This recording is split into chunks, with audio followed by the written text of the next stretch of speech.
Hello everybody. We're going to think briefly about the phonics resources that we're sending home from school and how you can use them to support your child at home. And so you have two laminated sheets that have been sent home. One is a larger white piece of paper that you can see has all of the sounds that we've covered so far this term and those that we're going to cover before Christmas. And then you have a smaller shade of yellow piece of paper that has exactly the same things printed on it. And so the first thing you need to do, and this is very important, is to keep the white sheet of paper intact, so don't do anything to this, but to chop up the smaller piece so that you have individual flashcards for each letter.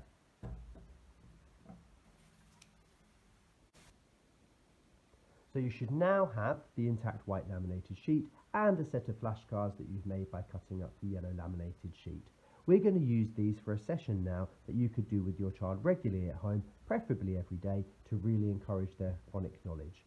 I'm going to imagine that I have already taught and the child is confident with these sounds or their sounds that they're currently working on at the moment. If you know that your child, or if we've advised from school that your child is still struggling with some of the sounds, it might be that you decide to focus on some of them and one new or less familiar sound each session and build it up. And this is something that we'll advise you on regularly from school. So the first thing I'm going to do is identify the sounds, and what I want the child to be able to do is make that link between the way the sound is spoken, the phoneme, and the way it is recorded, that graphene, the way it is written down. And you might hear this referred to as the GPC or the graphene phoneme correspondence. And so as I say, I'm going to use all of the flashcards and I've mixed them up. It's really useful if each time you do this, you mix up the order of the sounds so that a child doesn't just learn the order by rote and guess at the sound. We really want to be confident that they can make that quick relationship between what they see and what they say. And so literally the first thing we're going to do, like flashcards, is say the sound and then place it in the correct place on our board. Ooh. Ooh.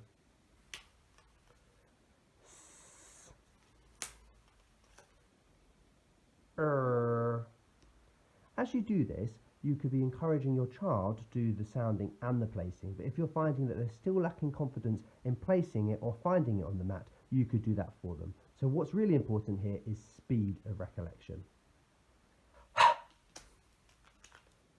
B.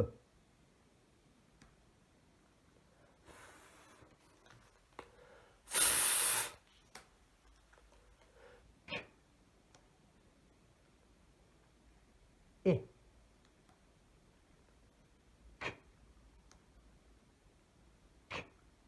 That's that digraph we've been thinking about recently. E.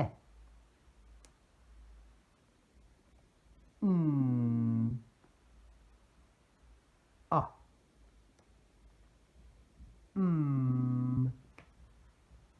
D. G. O.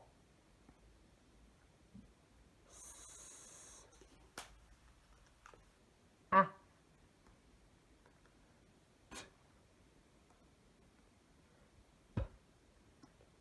So at this stage you can see I've matched all of the flashcards with their places on the mat. It might be that if you're focusing on just some of the sounds, the mat isn't completely full, and that's okay. The next thing I'm going to do is quickly ask for those sounds to be given back to me. So now I'm asking the child to retrieve the sound from a larger group. And this can be quite a difficult thing at first, so it might be, again, something that you need to help them with to build up that speed. So I'd say, can you give me G? Can you give me O? Can you give me I? Can you give me T?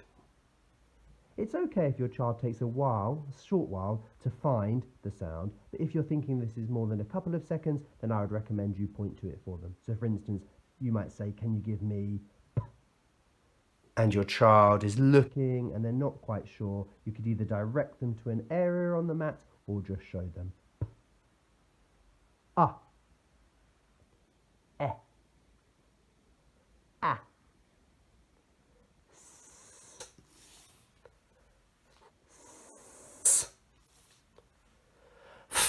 A digraph. Digraph. D.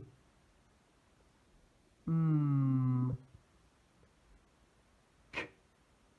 they might choose the C, the K, or the digraph K. And you can, like I was with some of the other sounds, differentiate by saying the digraph K.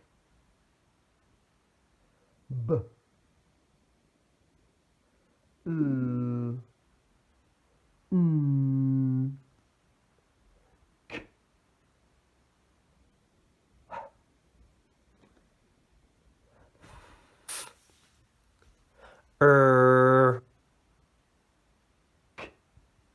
And now we have a clear mat again because we've retrieved all of those sounds. The next thing we're going to do is think about word building and some blending and segmenting. So we don't need this map for now, but we do need the flashcards. I'm actually going to take out those digraphs, the L and S, the double L, double F and double S, but I will be keeping the CK digraph K sound. So the first thing we're going to do now is lay out our flashcards that have the sounds that we know from phase 2 around the edge of the space that we're working in, like a rainbow or a semicircle. And as we do it, you can encourage your child to say the sound. A, B, K, D, E,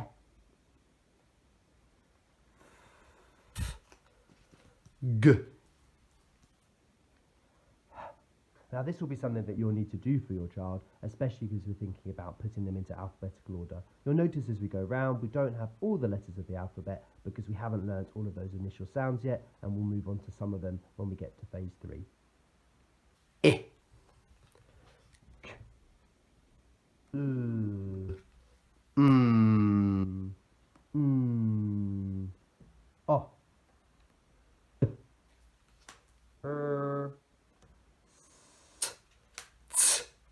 and A. So you've got them laid out as a rainbow, as a semicircle, or the edge of a rectangle. And the next thing we're going to do is try to build some words. Depending on how confident your child is doing, it might be that you start with the word building yourself and encourage them to do the reading and the blending, or it might be that they're ready to do the whole process. So I do that by thinking first about 3-letter words. For instance, I might find the sounds and then ask my child to, the child to say them. At, hat. Or it might be that you say, I want to build the word hat. Can you find the sounds we need? At. And then they drag them themselves. This is really encouraging a child to think both about the blending to read, but also the segmenting to spell. At, hat. If your child is finding it difficult to blend, you might need to overly model this. I would sometimes do this by separating the sounds a little bit more and moving them closer together as I say them. At,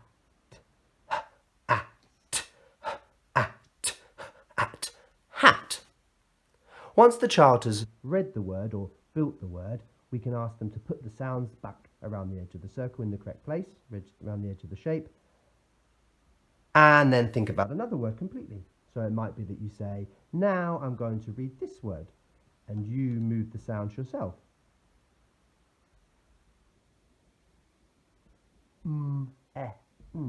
Men. As your child increases in confidence, you can encourage them to be more independent in the way that they use these sounds. So for instance, I might now say, can you please build the word pin, pin? And I'd expect the child to find all of the letters that they need to build the word pin, and then to be able to segment and blend to read pin. At this stage, I would begin to build up speed. So rather than putting each of the sounds, each of the letters back around the edge of the shape, I would be saying things like, we have pin, I don't want pin. Can you build the word pan, pan, pan? And now this is really encouraging the child to think about the sounds in the word and the position in the word. And those medial sounds, the middle sounds, can sometimes be difficult for a child. So I'd say, I've got in, pin, can you change this to make pan? Which sound don't you need? Ah, that's right, we don't need I, we don't need the letter I. What sound do we need here in the middle? That's right, we need A for a sound. P, a, n, pan. I don't want pan, I want pat, pat. Which of these needs to change? Pat. That's right, we don't need the letter N for the N sound, and we do need a T, p, at. I don't want pat, I want sat, sat.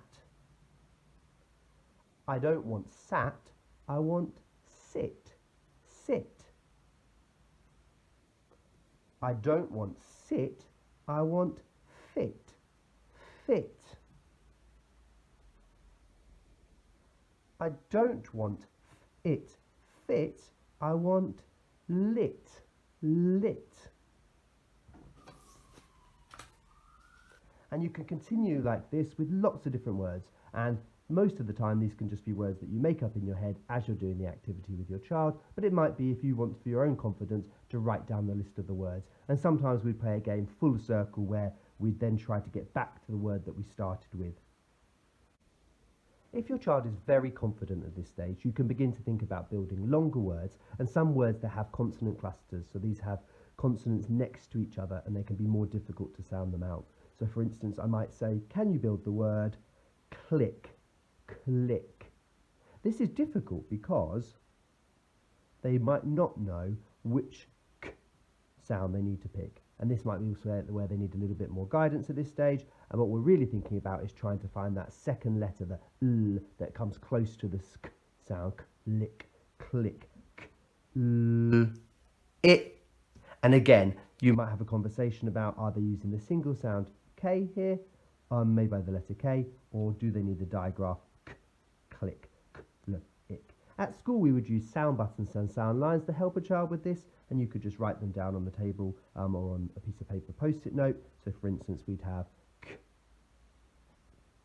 l, I, k, click. And that line there showing that the sound has more than one letter. In this instance, it's a digraph. Click. I don't want click, I want the word flick, flick. Which letter do I need to get rid of?